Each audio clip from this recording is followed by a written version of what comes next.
All right, we're beginning our week 3. And some of you are working so hard. I'm so proud of you. Keep up the good work.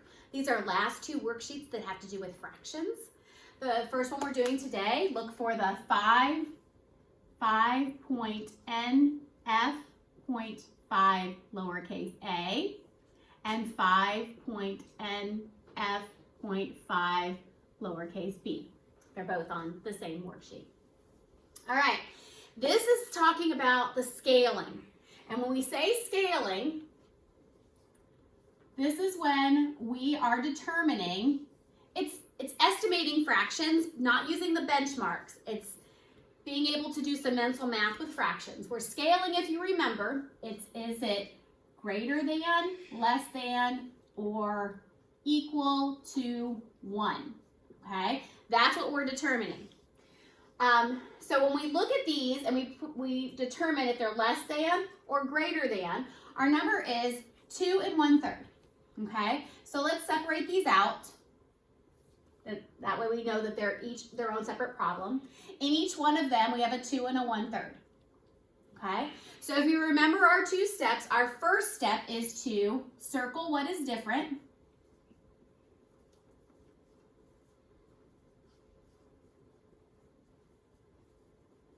Circle what is different. So in each one of these, on this one, I would circle the 2/5. On this one, the 7/3. This one, the 1 1/9. And this one, the 5/8. Okay? My second step is the one that's circled. Is it greater than, less than, or equal to 1? Okay? That's the question I'm asking myself. So I go to my 2/5. That is less than. My 7/3. That is greater than. Oh, I gotta put it on this side. Sorry. Okay. My 7/3. That is greater than. My 1 1/9. That is greater than 1. And my 5/8 is less than. So I go down here, and where I see the less than, I'm looking for my less than signs. So the first one is 2 1/3 times 2/5 would be less than. I'll draw a line for my second one. 2 1/3 times 5/8 would be less than. This one would have 2 1/3 times 7/3 because that's a greater than symbol. And this would have 2 1/3 times 1 1/9. Okay. So basically what they are saying here is where you got confused on decimals and fractions is sometimes when you multiply, you go down. It doesn't follow those same rules that we're used to seeing, okay? So in your mental math, you would look at a problem like this, and if this fraction is less than 1, then your answer is going to be less than 2 1/3. If this fraction is greater than 1, then your answer is going to be more than 2 1/3. So that's what we're going to be dealing with a lot today. And I think by the time you're done with this worksheet, you're going to have a much better grasp on this whole concept. Number 2 says select all the numbers that, when multiplied by 2/3, gives you a result greater than 2/3. So that number that stays the same is 2/3. So if I take 2/3 and I times it by 2/3, 2/3 is less than. 7/8 is less than. 10/3 is greater than. 12/15 less than. 1 7/8 greater than. And 2 is greater than. So it wanted to know greater than. So I go to all my greater than symbols and I put my X in there.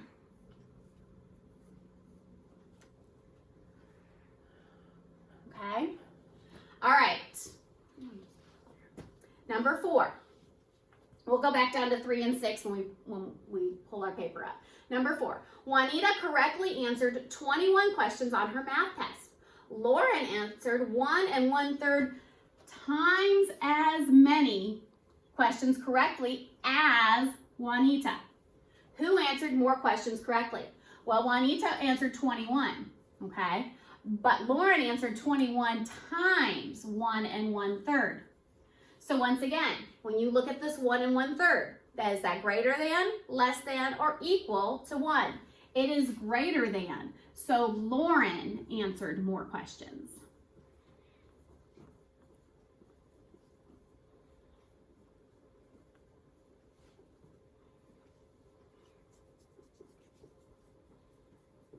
Okay. Number 5, select all the products that are equivalent to 7/12. Well, in order to be equivalent, it has to be equal to 1, which we all know that that means it has to be a whole fraction.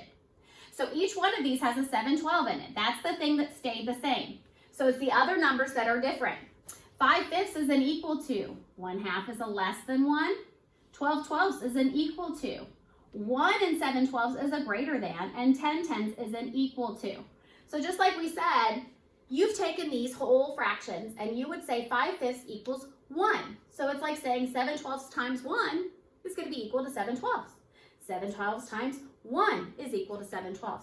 So each one that has an equal sign is our answer.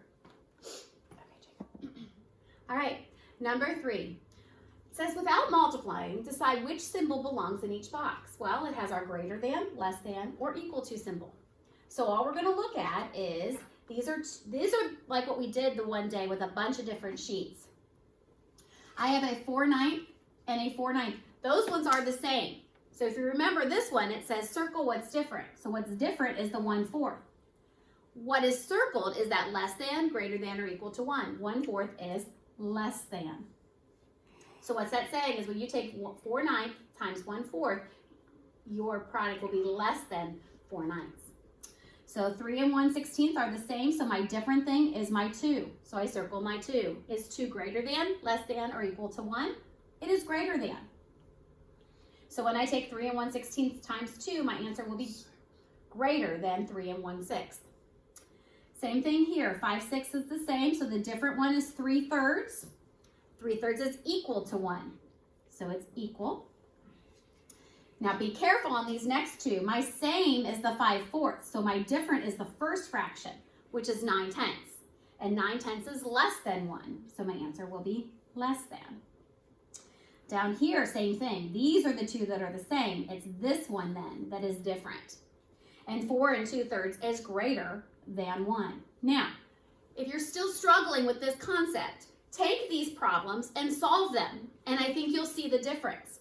It's saying that without having to go through the steps of solving these, you can determine which one will be greater and which one will be less than or equal to based on what is different between the two and how they relate to 1. Okay? Number 6. Now, number 6, we're going to take where we see the semicolons and we're going to go ahead and put a line because there's actually, it wants us to put it in order, and we need to make sure that we have that good break there so we see that there's 3 different equations. So which products are in order from least to greatest? Well, least would be a less than sign and greatest would be a greater than sign. Okay, so we look at A and we see that 5/8 is the same in all of them. So the difference is the 5/5, the 5/6, and the 5/4. The 5/5 would be equal, the 5/6 would be less than, and the 5/4 would be greater than. So that's not starting off least to greatest. We go down here, we have 5/5, we have 5/4, we have 5/6. 5/5 is equal, 5/4 is greater than, 5/6 is less than. So that's going equal to less than. That's not what they asked us for. The next one would be your 5/6, your 5/4, and your 5/5. 5/6 is less than, 5/4 is greater than, and 5/5 is equal to. Remember, the greater than the 5/8, we want to put it in order. So then we have 5/6, 5/5, and 5/4. So we have less than, equal to, and greater than. So our answer is D. All right, the back page. I don't even know how to say. We're going to call her Yolanda because I'm not sure how you say that. You can say Yari. Yari, there we go. Yari needs a 6-foot piece of chain. And he has a piece that is 1 1/8 times as long. Okay, so if you write that out, he has a 6 foot. And he has another one that is 6 times. He needs a 6 foot. He's got one that is 6 times 1 1/8. So it says, is the piece of chain he has long enough? And explain. Once again, 1 1/8. Is that greater than, less than, or equal to 1? It is greater than 1. So yes, his chain is long enough. It's actually longer. Okay? So this is just taking these fractions and mentally figuring it out without needing to come up with that exact answer, just knowing, okay, am I going to be all right, you know, getting this? Am I going to be going over and or under in that case? Okay, number 8. The total rainfall in June was 4 1/4 inches. The total rainfall in July was 9/10 times as much as June's rainfall. And which month is the total rainfall greater? So we have June, which is 4 1/4. That's for June. Okay. And July is 4 1/4 times 9/10. So this one is July. So now we've got it where, if I put this circle here, you would be able to tell me which one was greater. You would circle what's different, which is the 9/10. You would say the 9/10 is less than 1. So it would go this way, okay? And that would mean that June has the greater rainfall.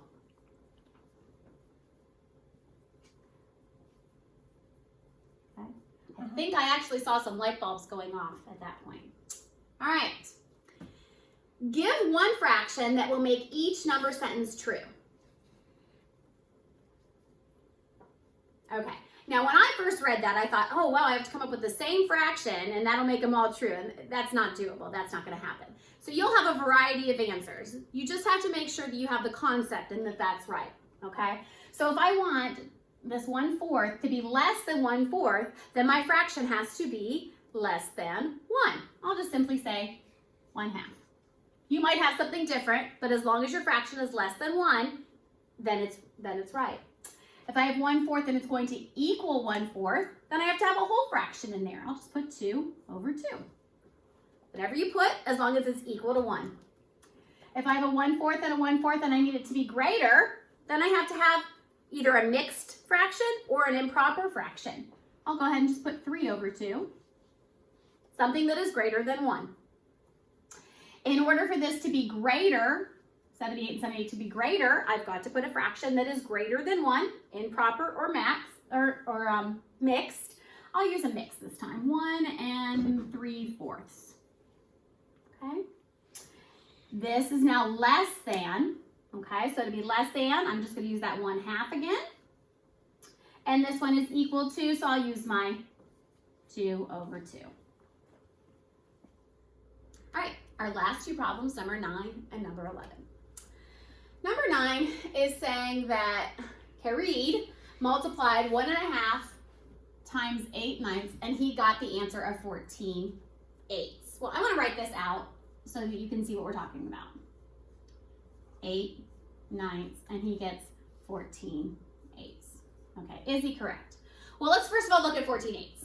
14/8 is an improper fraction. So if we convert it, which would mean we would house divide, 8 would go in one time, 14 minus 8 would be 6, and we would end up with 1 6/8, which is also 1 3/4. Okay, well, let's think about that a minute. That is greater than a 1. We know this improper is greater than a 1. Both of these fractions are less than 1. So you can't take two less than fractions and end up with something that is greater than a 1. So even without doing the problem, I know that he is incorrect. We'll go ahead and I want to show this to you. 1/2 times 8/9 would equal 8/18, which, 8/18, okay? You can divide, because they're both even, by 2, so we would get 4/9, all right? Obviously, it's a less than 1, less than 1, less than 1, okay? So the only way you can get greater than is if one of your fractions is greater than 1. Number 11, Samantha has 3 dogs. Goldie weighs 36 pounds. Bluebell weighs 1 1/6 times as much as Goldie. And Fluffy weighs 7/8 times as much as Goldie. So let's get these all right. So we have Goldie, okay, and he equals 36 pounds. We have Bluebell. Okay, and Bluebell is 36 times 1 and 1/6. And then we have Fluffy. And Fluffy is 36 times 7/8. Okay, well, Goldie is our equal to. Okay, we got our equal to right there. Bluebell, 1 and 1/6 is greater than. And Fluffy, 7/8 means that it's less than. So Bluebell weighs more than Goldie, and Fluffy weighs less than Goldie, and Goldie was our equal to, so Goldie's in the middle. So our smallest dog is Fluffy. The next one would be Goldie. And then we would end with Bluebell.